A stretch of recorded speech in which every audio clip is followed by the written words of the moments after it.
This is the Content Marketing Podcast, episode number 122, Subject Matter Experts, the secret sauce in your content planning process. Hello and welcome to the Content Marketing Podcast. This is the show where we help you attract and retain business through the power of quality content. I'm your host, Rachel Parker of Resonance Content Marketing, and today is May 14th, 2015. Hello, and thank you for joining us today for episode number 122 of the Content Marketing Podcast. Just a reminder, we are live on iTunes and on Stitcher, so if you're listening to this episode on the blog, you can click on over and subscribe. It means you'll get new episodes automatically delivered to your listening device of choice. And if you use a different app for your podcast listening pleasure, we also have an RSS feed, and I will provide that link in the blog post. The month of May is all about working with subject matter experts, also known as SMEs here at Resonance. And of course, it will culminate in our next VIP webinar. It's called How to Work with Subject Matter Experts on May 27th.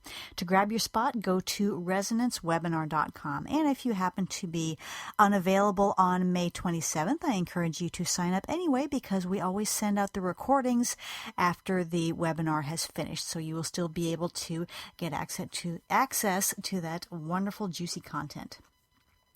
Okay, last week we dove into this month's topic by talking about ways that you can set your SMEs up for success. If you happen to miss that episode, please feel free to click on over to iTunes or to Stitcher or to the RSS feed and get all caught up. This week we're homing in on the content planning and strategy process. Specifically, we're going to be talking about how working with SMEs early on in the process can really add some valuable insights that can enhance and give some extra depth to your strategy. But first, it's time to check in with our news feed for this week's rundown of news you can use.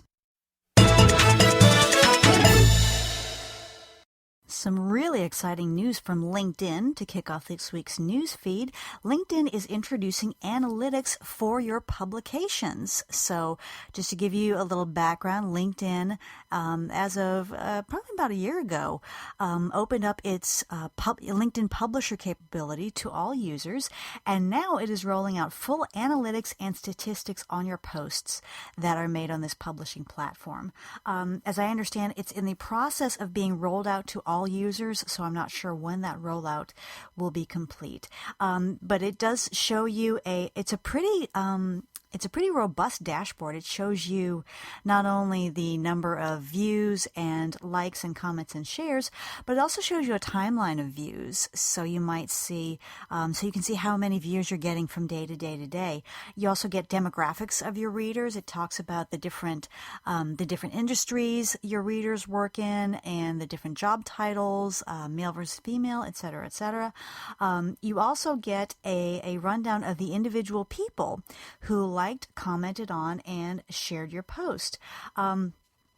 And this is really interesting because, seeing this dashboard for each individual thing that you publish on LinkedIn lets you very easily look and compare and see which types of posts resonate the most with which people. So you can look and see, this post really appealed to CEOs, whereas this post appealed more to engineers. And you can tailor your content to speak to those different target audiences.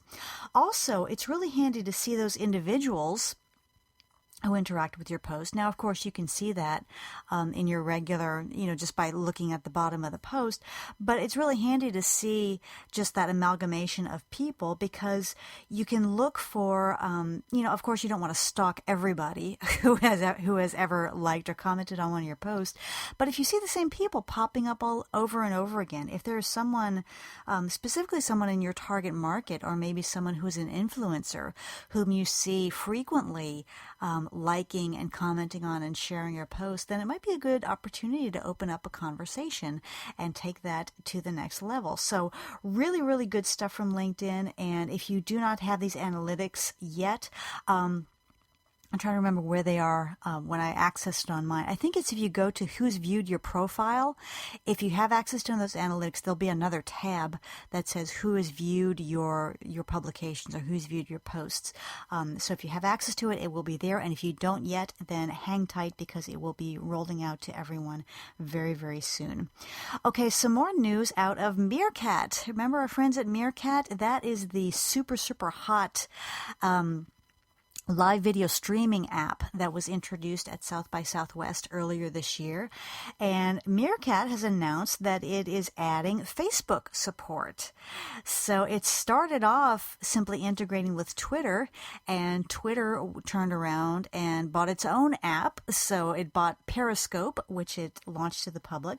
So Meerkat has kind of one-upped them by offering Facebook integration as well as Twitter. So when you live stream, you can have that live stream going out. You can have that link go out on Twitter as well as on Facebook. Interesting. It will be interesting to see if Twitter goes the same way with Periscope because, of course, Facebook is a competitor of theirs. But anyway, if you are on Meerkat and you are using it for live streaming, do know that you can now share those streams on Facebook as well as Twitter. Okay, our content hit of the week is an interesting post called 6 Examples of Insane Honesty in Content Marketing. This is by Doug Kessler on the Velocity Partners blog, our friends in the UK. And he goes through and cites various examples of insane honesty, and not only in content marketing, but in traditional marketing as well. Places in time in the history of marketing where brands have gone ahead and just put a big old naked spotlight on shortcomings that in the hands of less bold marketers might have been swept under the rug. I'm getting tired. You can think about sleeping. For example, you might remember Avis. They are the number 2 car rental company, and they actually took that status of being number 2 and saying, well, hey, we're second guys on the rank. We have to try harder every single day to topple those big guys. And so the whole We Try Harder thing really became a seminal marketing program. So that's just one of the examples that Doug Kessler cites in this very interesting blog post.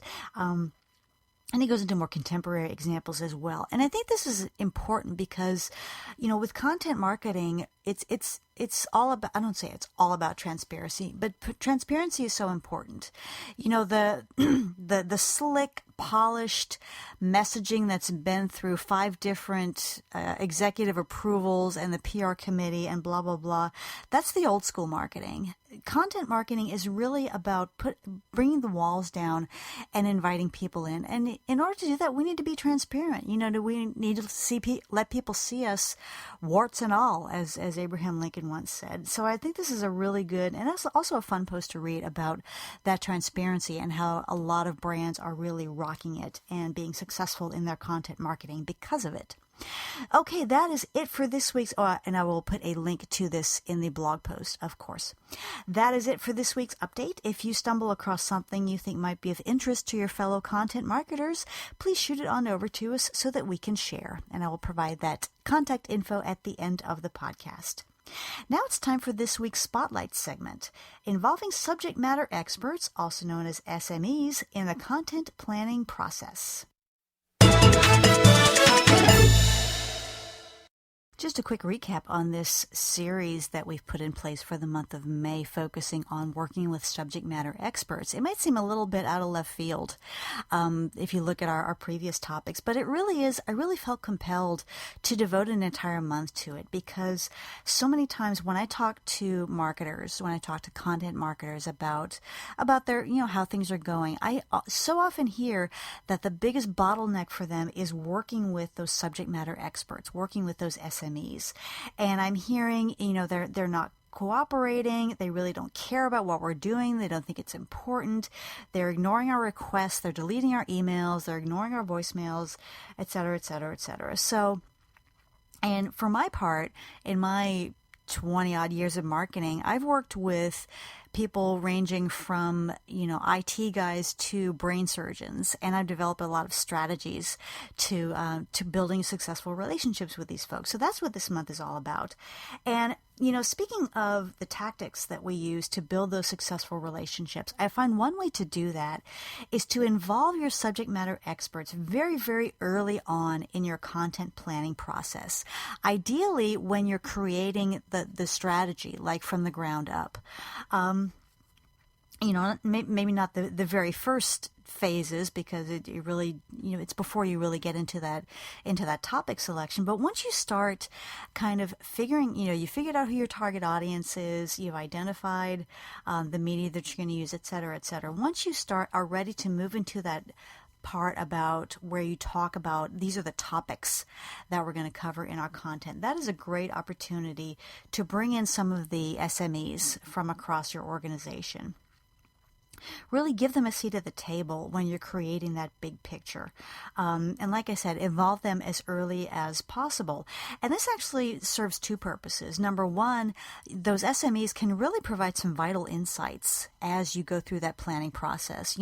As marketers, we are always looking at the benefits side and what the clients are wanting, et cetera, et cetera. Well, an SME can sit down with you and say, well, here's what's coming up in my field. Here's what the future looks like in my field, or here's something really cool that we're working on that will solve this problem. So the first benefit is that it provides some vital insights.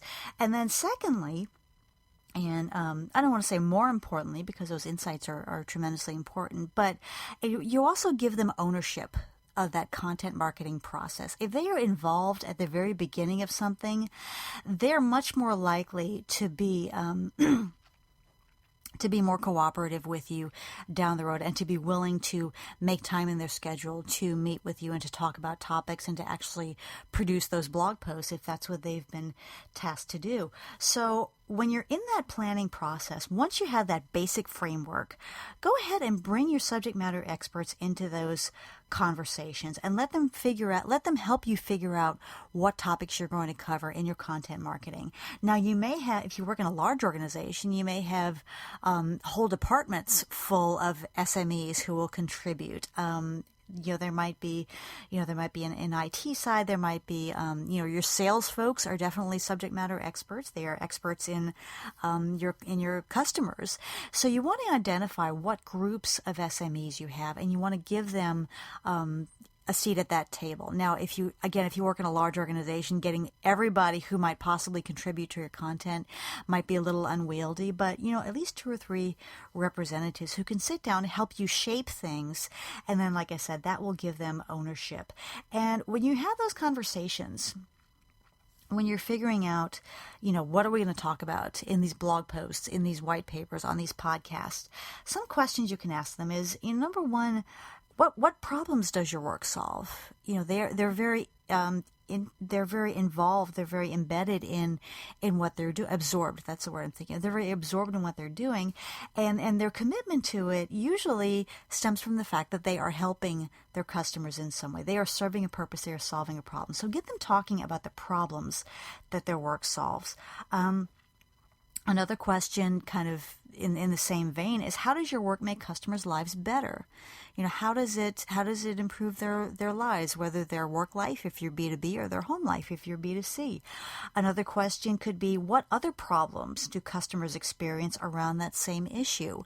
So if you're speaking to a physician who is, and I'm just making this up, who is involved in a new treatment for knee replacement, you might want to ask, well, what are some other problems around that? And they might say, well, if they have knee problems, then their leg goes out of line, and many times they also have hip and ankle problems, and that can really feed your need for those topics and to really explore different areas.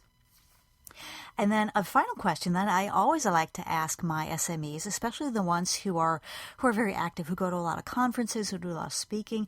I ask them, what kinds of questions do you get when you attend these conferences, when you attend these events, when you speak? What kind of things come up in the Q&A session?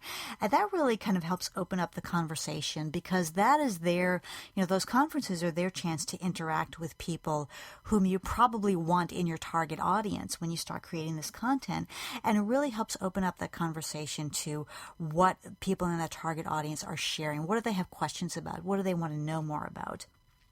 And then from there, you can just start brainstorming some topics together. Just clear out a whiteboard and just start writing down ideas and make sure that they go into the hopper. So this seems like a simple idea, and it really is. But it's much more than that. It's really an investment. It's going to pay off in two different ways. Like I said, it's going to enhance your strategy. It's going to make that strategy and planning much more robust.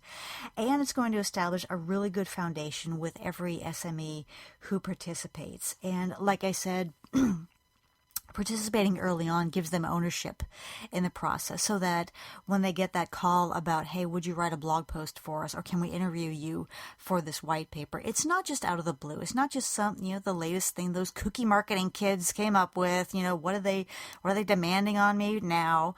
But it's something that they had a part in planning, and they're much more likely to be willing to give you the time and effort that you need. So those are my thoughts on involving your SMEs in your content planning process. Of course, if you have any questions or want to add to the conversation, I would love to hear from you, and I will give that contact info at the end of the podcast. Now it's time for our content marketing tip of the week. For today's tip, I want to talk about the importance of doing your homework when you work with subject matter experts.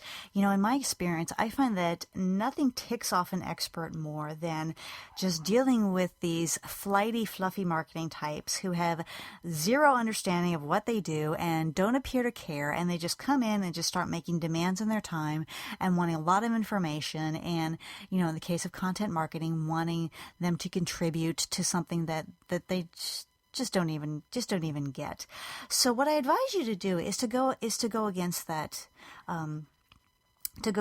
tendency, to really spend some time and effort learning your SME's world, learn about what they're working on, and learn their language. And I find that the first step in getting everyone on the same page and behind the same mission is to really establish that understanding, because otherwise all you're doing is sitting there and going marketing, what we want.